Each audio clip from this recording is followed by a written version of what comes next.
Hola, bienvenido. Vamos juntos a recorrer este maravilloso camino. Mi nombre es Carmen Montero, estudiante de la Corporación Universitaria Iberoamericana, y en el día de hoy quiero que conversemos acerca del maravilloso mundo del sistema nervioso central. ¿Pero qué es eso del sistema nervioso? ¿Preparados? Listos. Es una red compleja de estructuras especializadas que consta de encéfalo, médula espinal y nervios que tienen como misión controlar y regular el funcionamiento de nuestros órganos y sistemas, coordinando así su interrelación y la relación del organismo con el medio externo. Importante entonces que comencemos explicando sus dos grandes subsistemas o componentes.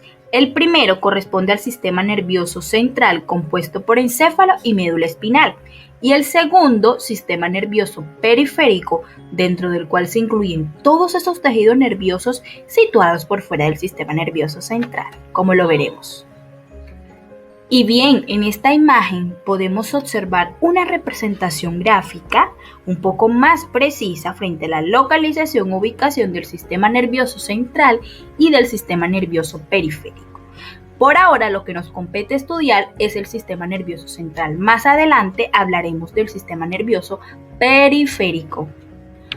¿Cómo está integrado entonces este maravilloso sistema? Por el encéfalo, la médula espinal y los ganglios asociados.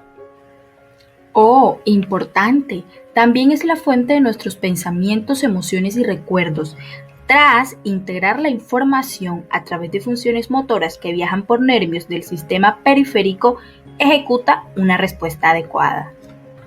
Nuestra primera estructura a estudiar es el encéfalo. Para ello es supremamente importante que conozcamos su origen embrionario. Las primeras 3 vesículas del encéfalo se originan en la 4ª semana de gestación. Las 5 vesículas definitivas se van a desarrollar en la 5ª semana, producto de la división de 2 de 3 vesículas primitivas, el romboencéfalo y el prosencéfalo. La primera etapa de formación corresponde a las 3 vesículas, romboencéfalo, mesencéfalo y prosencéfalo.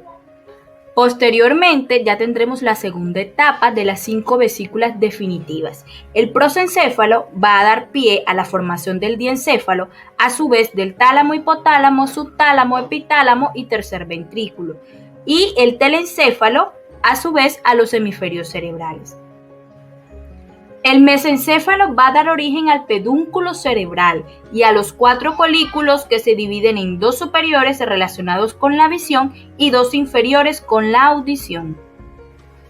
Y por último tenemos al romboencéfalo, el cual origina el metencéfalo, dando a su vez origen a la protuberancia y al cerebelo. También encontramos el mielencéfalo, dando origen a la médula oblonga o al bulbo. Llegados a este punto, es supremamente importante recordar 2 aspectos. Primero, la médula espinal no se origina de vesículas del encéfalo. Y segundo, las estructuras del diencéfalo y del telencéfalo forman el cerebro. Y nuestro querido encéfalo consta de 4 partes principales: el tronco del encéfalo, el cerebelo, el diencéfalo y el cerebro. En este gráfico vemos representado el cerebro, la corteza, cuerpo calloso, diencéfalo, tronco del encéfalo con sus distintas partes o subdivisiones. Continuamos entonces con el tronco cerebral, el cual consta de 3 partes: bulbo raquídeo, protuberancia y mesencéfalo. Del tronco del encéfalo salen 10 de los 12 pares craneales, los cuales se ocupan de la inervación de las estructuras situadas en la cabeza. Son entonces el equivalente a los nervios raquídeos en la médula espinal. Conversemos ahora sobre el bulbo raquídeo, protuberancia y mesencéfalo. La primera estructura, denominada bulbo raquídeo, es la parte del encéfalo que se une a la médula espinal y constituye la parte inferior del tronco encefálico. En el bulbo se localizan fascículos ascendentes, sensoriales y motores que comunican la médula espinal con el encéfalo. Otros centros regulan funciones no vitales como el vómito, la tos, el estornudo o el hipo. El segundo componente, denominado protuberancia, está situada inmediatamente por encima del bulbo y, al igual que el bulbo, está compuesta por núcleos y fascículos ascendentes y descendentes. Importante, contiene núcleos que participan en la regulación de la respiración, así como núcleos relacionados con 4 pares craneales. Nuestra tercera estructura se denomina mesencéfalo, el cual se extiende desde la protuberancia hasta el diencéfalo, y al igual que el bulbo y la protuberancia, contiene núcleos y fascículos. Entre los núcleos que comprenden esta estructura se encuentra la sustancia negra y los núcleos rojos izquierdo y derecho, los cuales a su vez participan en la regulación subconsciente de la actividad muscular. ¡Wow! Pero también nos encontramos con una estructura súper interesante denominada la formación reticular, encontrada en el tronco del encéfalo, un conjunto de pequeñas áreas de sustancia gris entremezcladas con cordones de sustancia blanca formada una red. Este sistema se encarga de mantener la conciencia y el bienestar. Continuando entonces nos encontramos con el cerebelo, el cual ocupa la porción posterior-inferior de la cavidad craneal detrás del bulbo y la protuberancia. El cerebelo se une al tronco del encéfalo por medio de 3 pares de haces de fibras o pedúnculos cerebelosos. La función principal de esta maravillosa estructura es la coordinación de los movimientos. ¡Ojo! No solamente los coordina, sino que en caso de que no se realicen de forma armónica y suave, el cerebelo lo detecta y va a enviar impulsos de retroalimentación a las áreas motoras para que corrijan el error y se modifiquen así los movimientos. Además, también se destaca que el cerebelo participa en la regulación de la postura y de nuestro equilibrio.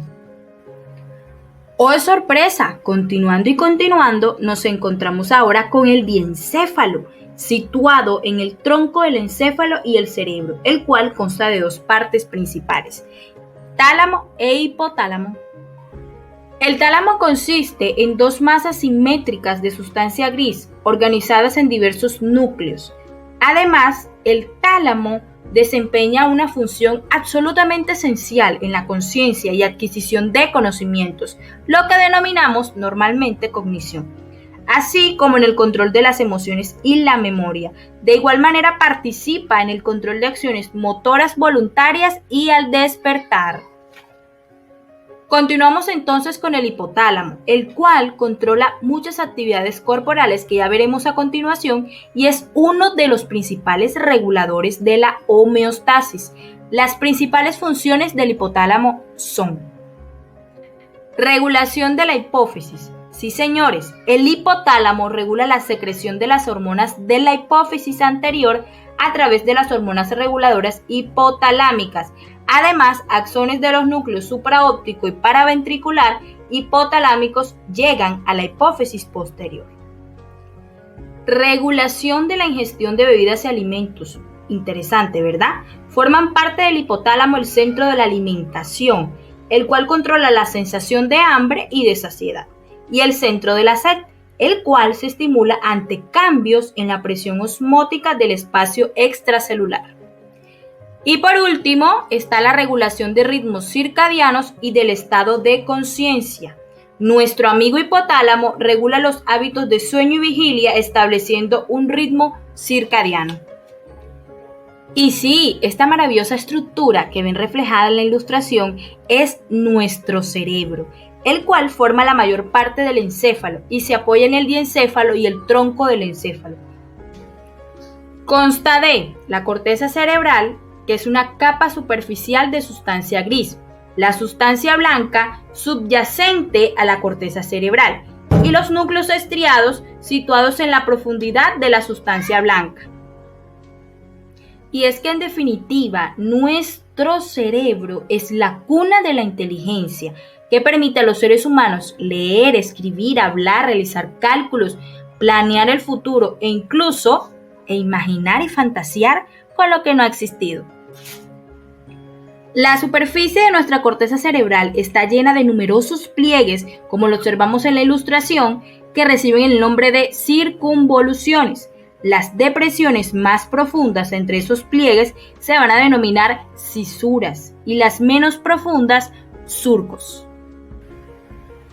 Encontramos a la cisura más prominente, denominada hendidura interhemisférica, la cual tiene una función muy importante: dividir el cerebro en dos hemisferios cerebrales, derecho e izquierdo. A su vez, cada hemisferio cerebral se subdivide en 4 lóbulos, que se denominan según los huesos que los envuelven. Tenemos el frontal, parietal, temporal y occipital. La famosa sustancia blanca subyacente a la corteza cerebral anteriormente trabajada consiste en axones mielínicos organizados en fascículos, los cuales transmiten impulsos entre circunvoluciones de un mismo hemisferio, entre los dos hemisferios a través del cuerpo calloso y entre el cerebro y otras partes del encéfalo a la médula espinal. Otros protagonistas son los núcleos estriados, un conjunto de varios pares de núcleos situados cada miembro del par en un hemisferio diferente, formados por el caudado, el putamen y el pálido.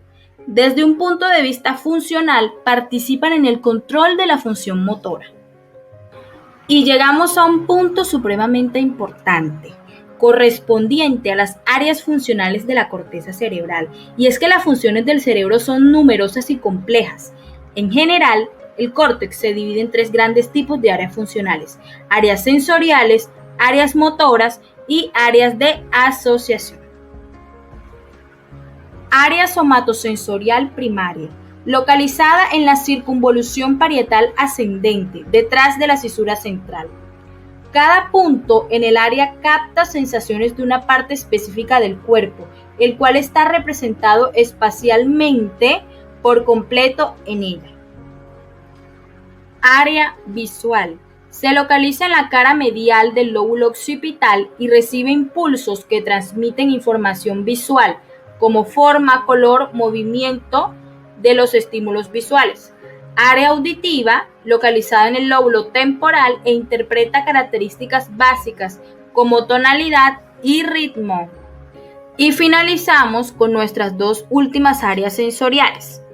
Área gustativa, localizada en la base de la circunvolución parietal, por encima de la cisura de Silvio, y por supuesto encargada de percibir esos estímulos gustativos que nos genera el saborear una deliciosa fresa.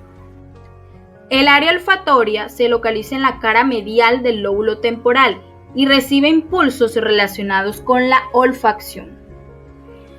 Continuamos entonces con el siguiente grupo que había expuesto anteriormente, y son las áreas motoras. Área motora primaria. Se localiza en la circunvolución prerolándica, inmediatamente delante de la cisura central.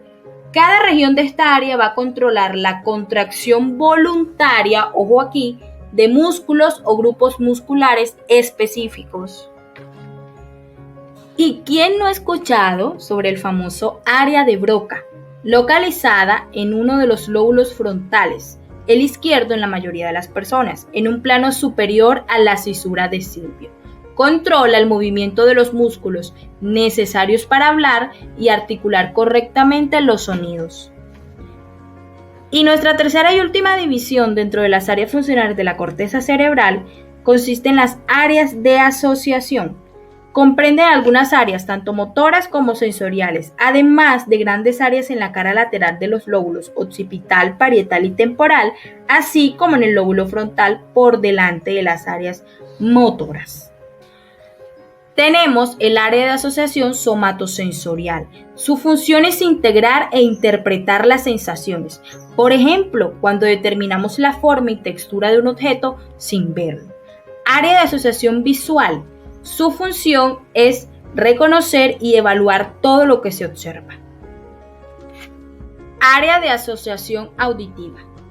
Se localiza en un plano posterior al área auditiva y permite discernir si los sonidos corresponden al habla, a la música o al ruido.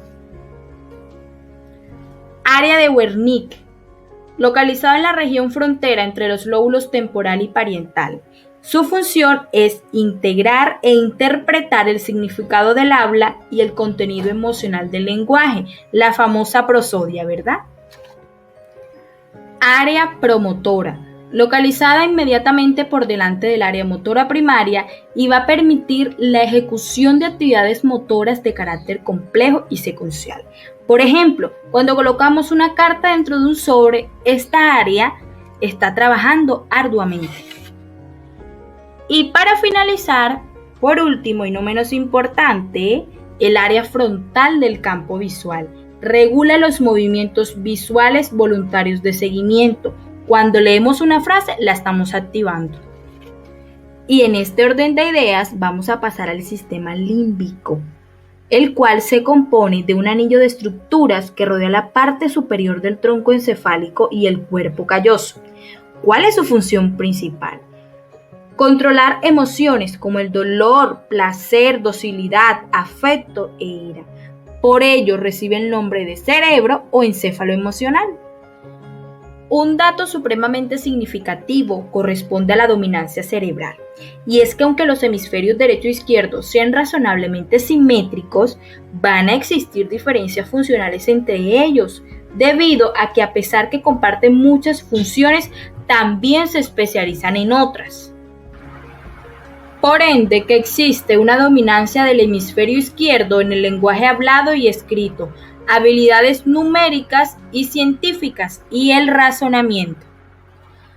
Mientras que en el hemisferio derecho es más importante habilidades musicales, la percepción espacial o incluso el reconocimiento del propio cuerpo. En esta ilustración podemos encontrar lo que son las áreas de asociación, las áreas motora y las áreas sensoriales, de manera ilustrada y gráfica.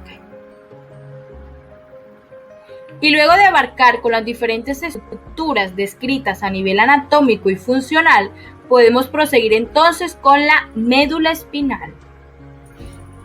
La médula tiene forma cilíndrica, aplanada por su cara anterior y se extiende desde el bulbo raquídeo hasta el borde superior de la segunda vértebra lumbar.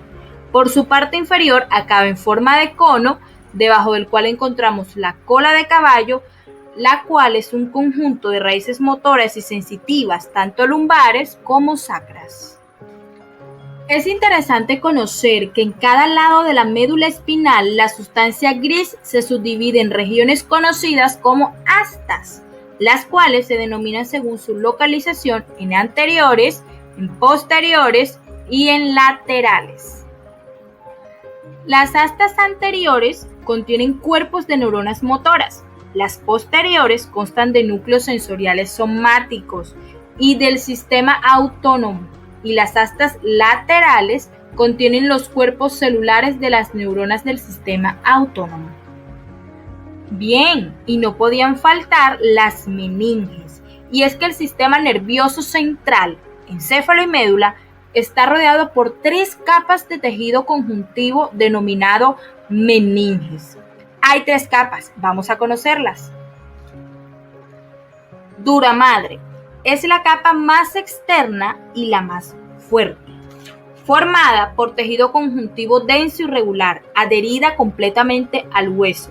Presenta unas proyecciones en formas de tabiques que separan zonas del encéfalo. Aracnoides está por debajo de la duramadre, formada por tejido conjuntivo rico en fibras de colágeno. Entre esta meninge y la duramadre está el espacio subdural. Piamadre, capa muy fina y transparente de tejido que está íntimamente adherida al sistema nervioso central, el cual recubre. Entre el aracnoides y la piamadre se halla el espacio subaracnoideo, que va a contener el líquido cefalorraquídeo. Ya lo veremos a continuación.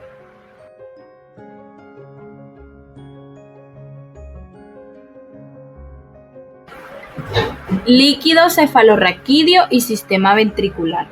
El líquido cefalorraquídeo es transparente e incoloro. Protege el encéfalo y la médula espinal contra lesiones químicas y físicas, además que transporta oxígeno, glucosa y otras sustancias químicas necesarias de la sangre a las neuronas y la neuroglía.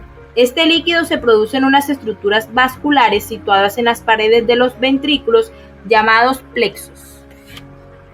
Los ventrículos cerebrales son cavidades comunicadas entre sí, por donde se produce y circula el líquido cefalorraquídeo. Encontramos un ventrículo lateral en cada hemisferio cerebral, que se comunica cada uno de ellos con el tercer ventrículo situado en la línea media entre los tálamos y superior al hipotálamo. Y luego de todo esto te preguntarás, ¿qué tan importante es y cuál es la función del líquido cefalorraquídeo? Principalmente es proporcionar protección mecánica a nuestro sistema nervioso central, dado que evita que el encéfalo y la médula puedan golpearse en las paredes del cráneo. Imagínense esto y la columna vertebral. Es como si el encéfalo flotase en la cavidad craneal. Una pregunta bastante frecuente: ¿y si nuestra médula espinal llegara a lesionarse? Una lesión grave de la médula con frecuencia causa pérdida de la sensibilidad y parálisis, pérdida del movimiento y control voluntario sobre los músculos en el cuerpo. Esta lesión también causa pérdida del funcionamiento de los reflejos por debajo del punto en que una lesión interrumpe las funciones corporales, como respiración, control vesical.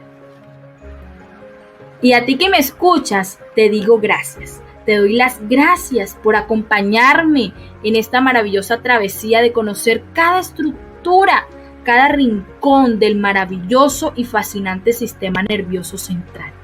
Gracias.